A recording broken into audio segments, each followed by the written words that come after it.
Bismillah walhamdulillah wassalatu wassalamu ala rasulillah Sayyidina Muhammad ibn Abdullah wa alihi wa sahbihi wa mawala la hawla wa la quwwata illa billah wa bisanadil muttasili ila muallifi sahibil kitab al-syaykh al-imam Abi Zakaria Yahya bin Sharaf An-Nawawi Zil Karamah nafa'anallahu bihi wa bi ulumihi wa barakatihi fid dini wa dunya wal akhirah wa alihi wa masyayikhihi wa masyayikhina wa usulina wa li futuhil ilmi wal hikmah annallaha yataghashahum birrahmati wal maghfirah wa yaj'aluna minal ladzina yastami'una al-qawla fayattabi'una ahsana wa ila hadratin nabi Muhammadin sallallahu alaihi wa alihi wa sallam al-fatihah. A'udzu billahi minasy syaithanir rajim. Bismillahirrahmanirrahim. Alhamdulillahi rabbil alamin. Ar-Rahmanir-Rahim Maliki Yawmiddin Iyyaka na'budu wa iyyaka nasta'in Ihdinas siratal mustaqim Siratal ladzina an'amta 'alaihim ghairil maghdubi 'alaihim waladdallin. Amin. Bismillahirrahmanirrahim. Qala al-muallifu rahimahullah falau zanna tarafan lam yakfi ghusluhu ala sahihi. Ini potongan ya, jawaban, jadi naik dua baris. Walawish tabaha tahirun, di situ kita mulai. Walawish tabaha tahirun, seandainya samar benda yang suci wanajisun atau wanajasun, itu boleh ya. Samar antara yang suci dengan yang najis, ijtihada, yajibu alai ijtihadun ya, wajib baginya berijtihad. Jadi kira-kira tuh gini, itu mau kena dikencingin kucing gitu loh. Anak itu mau berangkat sholat, waktu mau zuhur mau sholat, iya tadi katanya kena najis gitu. Nah, anaknya tidak menjelaskan yang mana yang terkena najis, maka hukumnya wajib dia ijtihad. Lihat warnanya. Biasanya kalau pipis itu ke kuning-kuningan, ya semua tuh kuning-kuningan. Kalau ini berarti kena najis, ya sudah cuci yang terkena najis saja boleh. Kalau tidak banyak. Nah, itu dia wajib ijtihad. Walau najasa ba'du saubin, seandainya bernajis sebagian pakaian. Au badanin, atau sebagian badan, wajahilah ya, dan dia tidak mengetahui fi aina najasatihi, di mana terkena najisnya, wajaba ghuslu kulluhu ya, maka wajaba ghuslu kullihi, wajib membasuh semuanya. Jadi kalau kita lihat yang tadi tuh mukenanya, tanda kuningnya nggak ada, nggak kelihatan.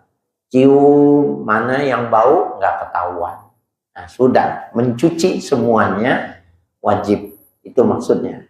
Ya, jadi kalau bisa terdeteksi sebagian, cuci sebagian.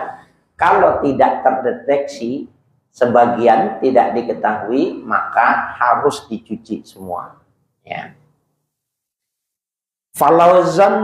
Falauzanna tarafan, seandainya menduga seseorang ada di satu sisi, wah ini mah najisnya ini pasti di bawah, nggak mungkin kucing di atas namanya. Lam yakfi ghusluhu, maka tidak membadai dengan mencuci yang diduga itu. Kata zonna itu menduga. Jadi nggak boleh dalam ibadah itu dengan dugaan. Dia mesti yakin. Kalau tidak yakin, cuci semua. Kalau yakin, boleh cuci pada bagian yang terkena najis saja. Ya. Alas sahihi, menurut kaul yang sahih. Walau ghasala nisban najisin, seandainya ia membasuh setengah dari yang terkena najis, summa baqiyahu, kemudian dia cuci kemudiannya. Fal asahu annahu in ghasala ma'abaqihi mujawirahu tahura kulluhu. Fal asahu, maka kaul yang sahih, annahu in ghasala ma'abaqihi, apabila dia mencuci bersama yang tersisa, artinya yang sisa itu bersih juga dicuci juga. Ya, mujawirahu, yang mujawirahu, ya, mengalirnya air. Ya, tahura kulluhu, maka suci semua. Ini gini, sarung ya, sarung nih, yang sarung yang terkena najis, yang terkena najis di bagian atas, di tengah, ya, bagian tengah di atas. Maka kalau dia mencuci bagian atas saja, ditaruh di bawah keran, cuci, udah selesai. Ya, sudah dianggap selesai. Nah, ini yang dimaksud apabila dia membasuh sebagiannya, tapi mujawirahu, ya, dengan air yang turun. Jadi ketika diguyur kan air ngalir tuh. Nah, itu maka air yang tercuci bagiannya, tetesan dari bawah ke bagiannya, itu dihitungnya juga sudah mencuci. Ya, sama juga apa itu, orang yang berwudu, ya, ketika dia berwudu, wudu itu kan guyurnya atas ya, nawaitul wudu alillah, tapi air itu jalan. Nah, semua ketika air itu jalan, mujawir nih, jalan dia sampai ke bawah, semua yang kena air wudu itu suci. Sudah sah wudunya. Itu maksudnya. Ya, yang penting dicuci semua. Apabila syaratnya ngalir, ya, airnya ngalir, maka keseluruhannya, tahura kulluhu, suci semuanya. Ya, wa illa, maka apabila dia tidak demikian itu, faghairul muntasofi, maka dia tidak suci. Ya, muntasof, ya, ya, tidak bernajis berarti dia suci. Ya. Faghairul muntasofi, maka dia tidak suci. Ya. Wala tasihu sholatu mulakin ba'du libasihi najasatan, dan tidak sah sholatu mulakin, orang yang menemui, ya, mendapati ba'du libasihi najasatan, sebagian dari pakaiannya itu terkena najis, nggak sah. Wa ilam yataharrak biharakatihi, meskipun tidak bergerak dengan bergerak tubuhnya. Ini maksudnya, kalau pakaian saya ini kena tai cicak jatuh kemari, itu kan kalau saya bergerak, saya ruku, saya berdiri, sujud kan bergerak. Nah, kalau yang ghairu mutaharrak tuh begini, ini saya wudu pada shop pertama, kucing masuk, muntah dia, cerat di situ. Saya di sini itu Kalau saya berdiri, dia nggak akan bergerak ini karpet ini. Nah, tapi sholat saya tidak sah. Karena dia masih terhubung dengan saya. Nah, sehingga kalau karpet ini kena najis, kita di karpet nomor 2 tidak mengapa. Karena terputus. Tapi kalau karpetnya jadi satu, walaupun lebar, nggak sah. Itu yang dimaksud dengan wa illam yataharrak biharokatihi. Meskipun dia tidak bergerak dengan bergeraknya orang yang sholat. Nah, berbeda lagi kalau dia ada muntah nih, ada muntah. Tadi kucing ya. Ambil sajadah, sajadahnya ditaruh di atas, sholatnya di atas sajadah, boleh. Ya, karena sajadahnya tidak bersambung dengan yang di bawah. Itu hukumnya seperti orang yang sholat di rumahnya kecil, di bawah kamarnya itu septic tank, ya, itu seperti itu.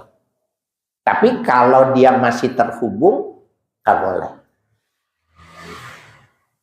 Punya anak masih kecil, ya, bapaknya, ibunya lagi sholat, kemudian diikat bapaknya, pinggangnya, ya, diikat. Kemudian yang satu, yang kecil, adanya gitu. Ujung talinya dimasukin ke nya, batal bapaknya. Karena terhubung dengan tali kepada najis, wa illam yataharrak biharokatih. Ya, karena panjang gitu loh talinya, batal. Nah, kalau umpamanya dibawa keluar gitu loh, ujungnya di sana dimasukin ke kotoran, selesai. Udah doa, udah rapi, udah sholat sunat. Ya, ternyata ujungnya sana, ya wajib ulang. Ya. Jadi dia masih terhubung, nggak boleh juga.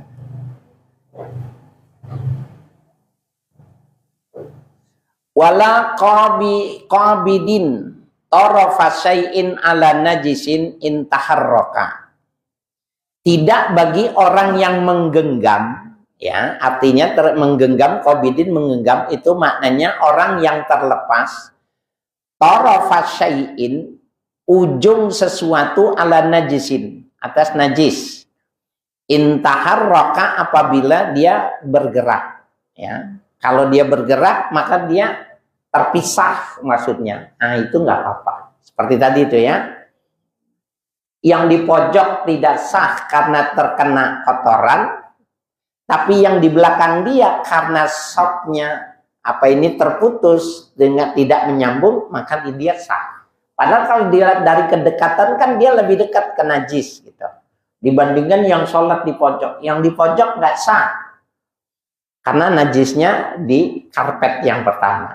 Yang dekat di karpet yang kedua sah. Karena yang ke satu dengan yang kedua terputus. Nah, ini dalam hukum seperti itu. Wa kaza illam yataharrak fil asahi, demikian juga apabila tidak bergerak, ya, benda itu tadi fil asahi menurut kaul yang sahih. Falau ja'ala tahta rijlihi sahat. Seandainya dia jadikan tahta rijlihi, ya, dia jadikan apa itu tadi al-mutanajjis gitu, tahta rijlihi, di bawah kakinya. Sahat mutlakon, maka sah secara mutlak. Ini juga yang dimaksud taruh di bawah kaki. Ini maksudnya bukan kaki yang telanjang ya. Tapi ada alasnya. Kalau di ja'alahu tahra rijrihi, benar-benar najisnya ditaruh di bawah kaki, najisnya nempel dengan kaki, yang nggak sah, ya. Nah, itu yang tadi yang saya bilang, ambil sajadah, taruh saja, maka boleh sholat di atas sajadah. Ibu-ibu yang masih punya anak ngompol, kesunahan setiap kali kita mau tidur itu sunnah sholat. Sholatnya di tempat tidur dan sholatnya itu sila mutarobbah. sila seperti bapak ini. Sunnah. Mau tidur, wudu, sholat 2 rakaat. Nah, kalau anaknya masih ngompol, kan berarti kasurnya itu kena najis. Tidak masalah kasur yang kena najis apabila spraynya suci. Itu maksudnya. Jadi ditaruh di bawah telapak kaki itu dalam pengertian maknanya seperti itu. Ya, jadi kasurnya kena najis, tapi dia taruh spray yang baru boleh. Wala yadurru najasun yuhazi sadrahu fir ruku'i wasujudi ala sahihi. Wala yadurru, dan tidak mudarat, ya, tidak merusak, ya, jadi tidak batal. Najasun yuhazi sadrahu fir ruku'i, najis yang bertepatan dengan dadanya, ya, ketika ruku'. Wasujudi, dan ketika sujud, ya, alas sahihi, ya, menurut kaul yang sahih, ya, ya, berhadapan, bertepatan, ya, tapi tidak nempel, ya. Kalau nempel yang nggak masalah, apa otomatis tidak boleh, ya. Walau wasala azmahu binajasin, seandainya terhubung azomahu, ya, tulangnya mayit, ya, binajisin, dengan najis, lifak ditahiri, dari lantaran ketiadaan yang suci, pama'dzurun, maka hukum jenazah mayit yang tulangnya terkena najis itu hukumnya ma'dzur. Hukumnya, ya, dianggap mendapatkan uzur syar'i. Tidak mengapa, karena lifak ditahiri, tidak ada lagi yang suci. Ini mah bahasannya bahasan dulu, ya, dimana orang kalau meninggal itu sulit, ya, nyari kain kafan 3 lembar itu sulit. Kalau sekarang sih ini tidak terlalu masalah, ya, karena kalaupun tidak punya, biasanya di KRW-an atau di RT itu juga ada, ya, fasilitas untuk bantuan semacam itu, ya. Wa illa, apabila tidak, artinya ada yang suci, wajaban naz'uhu, maka wajib dilepas, ya, yang terkena najis itu. Ilam yakhab dararan zahiran, apabila tidak dikhawatirkan ada kemudorotan yang zahir. Ini hukum jenazah mayit itu seperti itu. Ada orang meninggal, orang dulu tuh giginya emas, ya, termasuk bukan cuma orang Madura, orang Jawa, orang Betawi juga sama. Kalau status sosialnya tinggi, giginya emas. Waktu meninggal, waktu ibunya sakit, anaknya udah ngitung berapa tuh giginya. Ya, 1 gigi 2 gram, 3 gram, kayaknya lebih dah 1 gigi itu. Nah, kalau 10, anak nggak mati-mati lagi. Nah, dia nggak boleh dilepas kalau tidak terlepas. Maksudnya, kalau dia sudah menyatu dengan gigi, tidak dilepas, nggak boleh. Karena dianggapnya menyakitkan. Termasuk pakai gigi yang implan gigi itu, yang dibor implan gigi itu. Itu nggak boleh dilepas, walaupun itu bukan punya dia yang asli. Tapi kalau diketok-ketok, goyang, alhamdulillah, tinggal ngitung kali 10, ya, 20 gram, 1 gram 2 juta. Wah. Kirawi 40 juta. Wah. Ngampung. Ya. Jadi kalau tidak mudarat boleh dilepas. Kalau mudarat nggak boleh dilepas. Itu prinsip yang ditanam dalam tubuh pada jenazah seperti itu juga. Termasuk juga, ini maksudnya, orang yang meninggal itu selalu buang air. Ya, jadi orang meninggal itu pipis, bahkan ada yang buang air besar. Kenapa begitu? Wallahu a'lam. Ya, tapi ada yang mengatakan waktu dia menahan tarikan ruhnya itu menyebabkan dia buang kotoran itu. Sehingga yang memandikan itu harus tahu kenapa memandikan itu harus keluarga. Kalau istri yang mandiin suami, suami yang mandiin boleh istrinya atau anaknya karena nyebokin. Ya, depan, belakang itu harus cobain, sudah bersih, baru dimandiin, baru diwudukan. Ya, nah, bila ternyata sudah dimandiin, sudah dipakaikan kain kafan, buang air lagi dia, masih ada yang tersisa. Maka kalau memang sekiranya dibuka mudarat, maka dibiarkan. Tapi kalau memang tidak berkelanjutan, artinya gini nih, dilihat nih, ini kuningnya titik gitu. Tapi lama-lama besar, maka nggak usah dibersihkan. Karena itu kalau dilepas jadi mudarat gitu. Nah, tapi kalau memang tidak seperti itu, ya maka harus dilepas, diganti dengan yang tidak kena najis.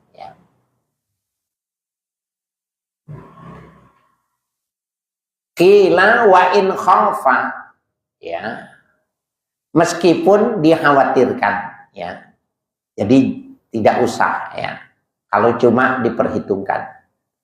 Fa in mata, apabila ia meninggal, lam yunza, maka tidak usah dilepas, ya, bagian tadi yang terkena najis itu. Alas sahihi, menurut kaul yang sahih. Ya, ini saya sengaja ini baca matannya, padahal kalau baca syarah lebih enak.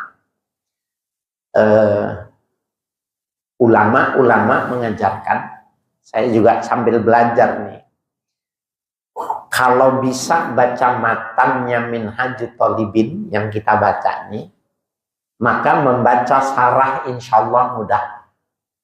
Jadi kalau bisa baca matan ini, maka baca syarahnya insya Allah mudah.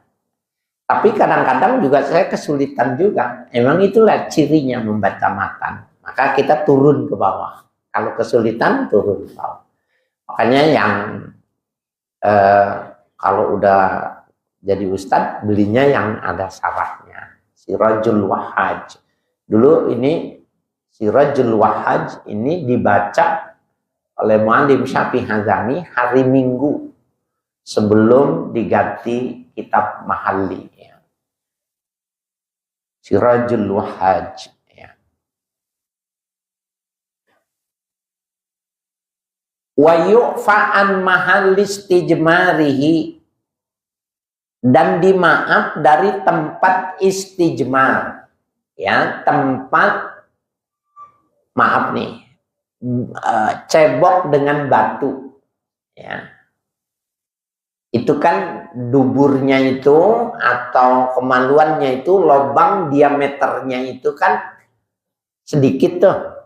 Nah, kalau pipis dia lebih cenderung bersih karena memang, maaf nih, bagi laki-laki itu sedikit gitu ya. Pakai satu tisu juga dibagi 3 bagian, 3 sisi. Kalau bagi laki-laki itu suci. Tapi kalau buang air, nih buang air, suruh cebok pakai batu mamanya.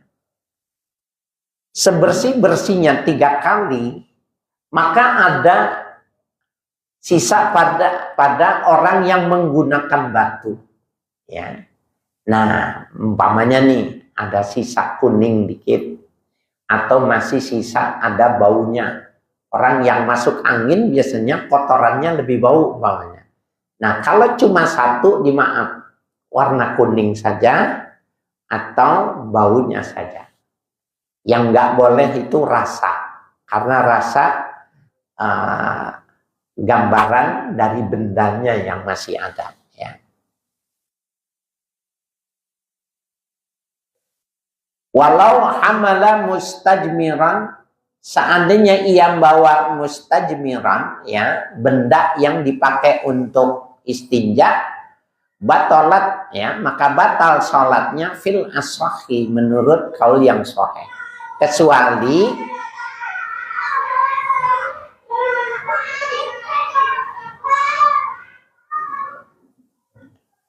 Kecuali benda yang dipakai buat istijmar itu dicuci dulu gitu.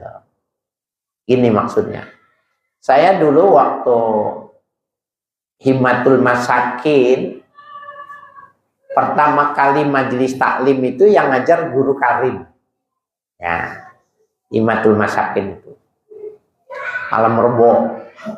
Kemudian ngajian diganti sama Kiai Abdul Hamid Abdul Halim Ad-Dari. Itu kalau guru Karim baca Nuruz Zulam, Kiai Abdul Hamid baca Anwarul Masalik.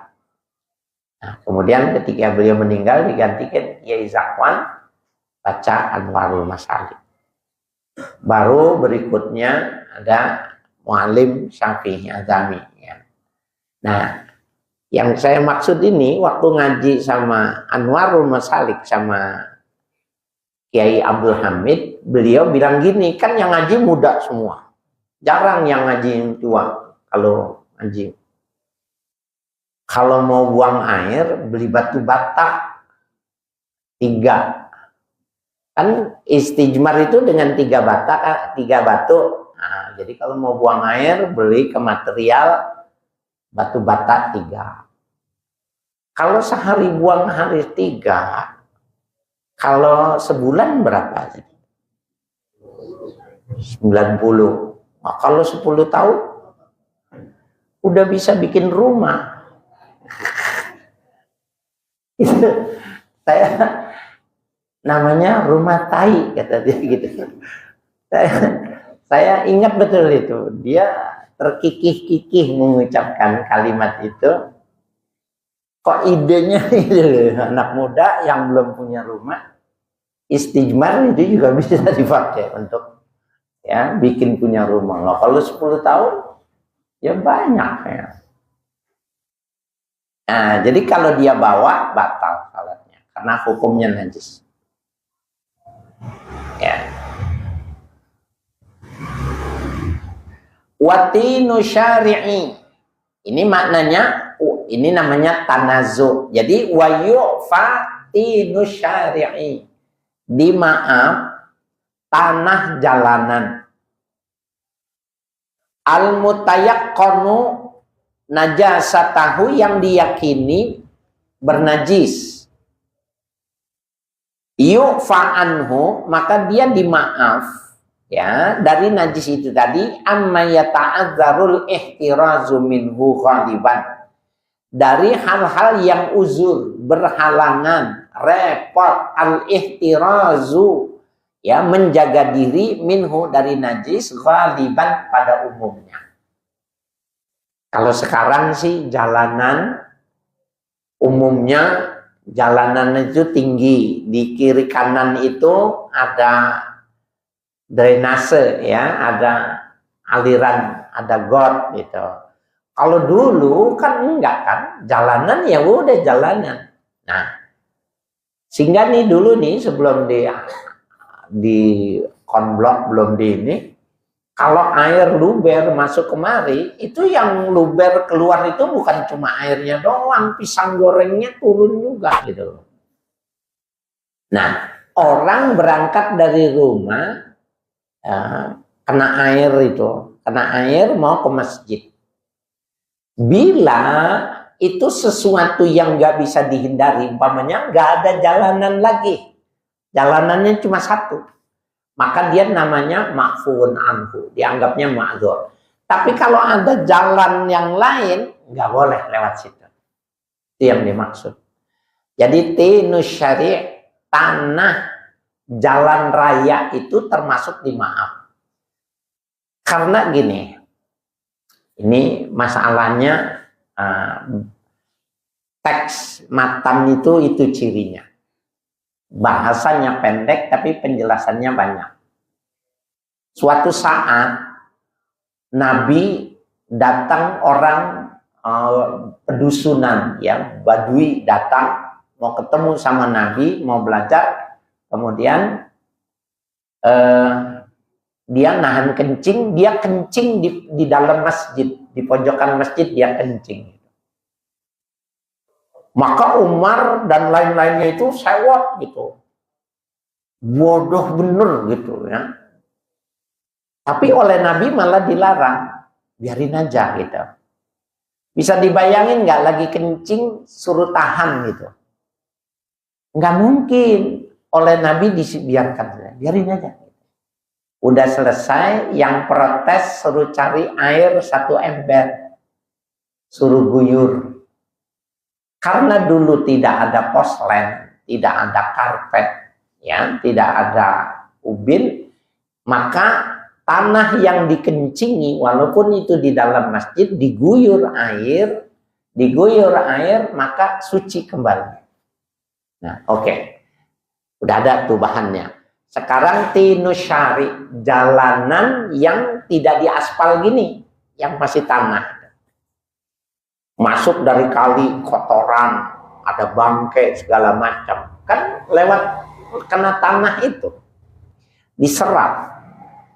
Tanah yang terkena najis, apabila kena hujan, maka tanahnya suci.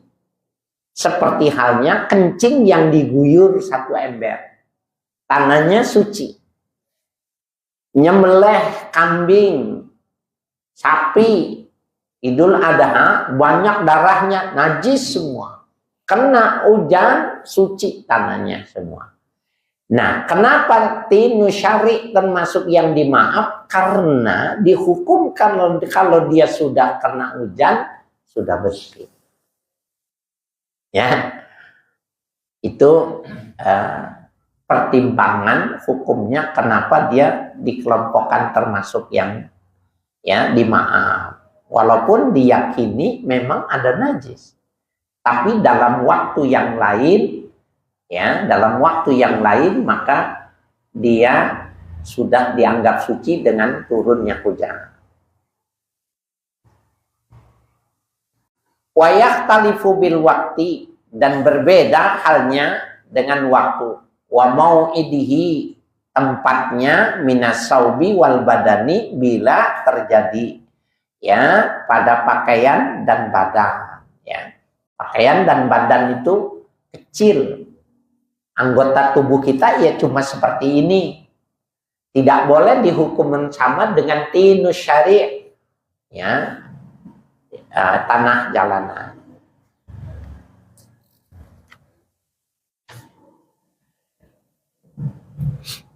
Wa an qalili damil baragis wallahu a'lam.